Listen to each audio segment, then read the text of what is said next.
The story starts the same way every time.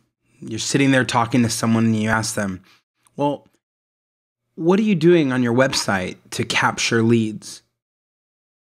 And they'll tell you all about their site and how awesome their site is and how much they spent on their designer and how great the site looks.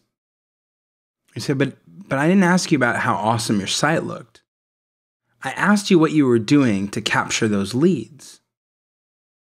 And that's when they talk about the box that they put somewhere on their website for people to fill it in. Maybe it's a page and you have to go to the contact us or something. And you say, well, it seems like you spent a lot of money on the design. Did you spend as much money or as much time and effort on the entire purpose for having the website, which is to capture that lead? And sometimes they haven't. In fact, most times they haven't. And that's a challenge because the reality is we all spend all sorts of time, right? Trying to make our sites look beautiful and pretty and pleasant to the eye. But it's as if we were looking at and picking the car we're going to drive based on how beautiful it looks on the outside. I mean, can you imagine you walk on the car lot, you take a look at the cars and you say, that one looks the prettiest, I'm going to buy that. And they say, well, do you want to take it for a ride? No, that just looks the prettiest, I'm going to buy that. Well, do you want to sit in it and see how it feels? Nope, that one looks the prettiest. And yet that's our default. And our default is to end up picking the thing that looks the best, to spend money designing something that looks the best. And we haven't gotten to the core of the issue, which is, does it work the best?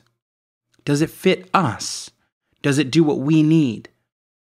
In the car world, I need to sit in the car to make sure that I fit. I need to make sure that I'm comfortable.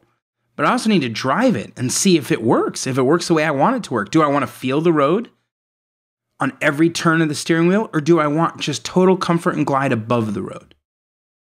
I need to know what I want, right? And when you go and spend all that money on design, if you're just focused on the pretty picture, if you have a beautiful slider that's sliding by with beautiful, amazing photos, but you haven't figured out who your customer is and what they act upon, and you haven't spent time thinking through conversion on your site, well, then we end up in this conversation that's really familiar to me.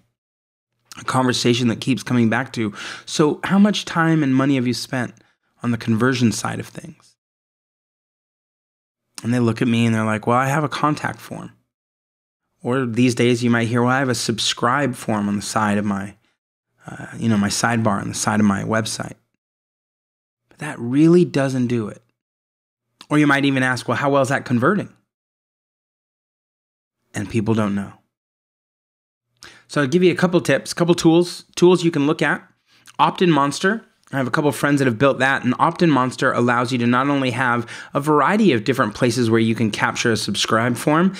You can have it in the sidebar that like you have already, or you can have it pop up from the bottom. You can have it pop up, but only cover the screen when you're leaving the site, meaning it monitors what's called exit intent.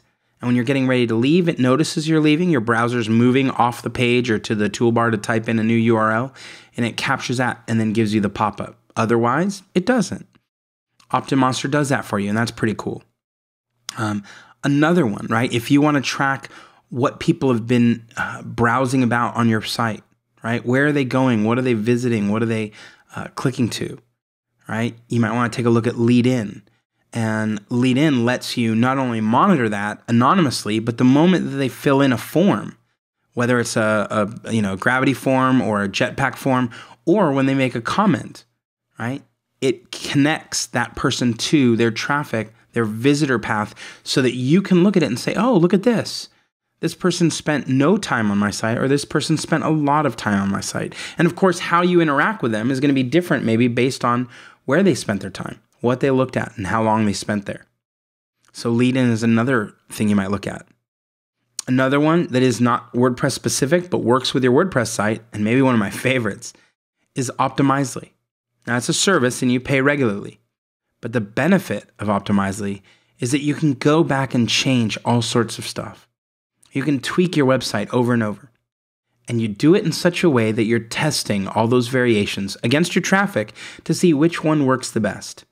And then you can say, okay, this is the way I want my site to finally end up. So those are 3 tools you can look at to help you think not just about how pretty your site is, but how functional your site is.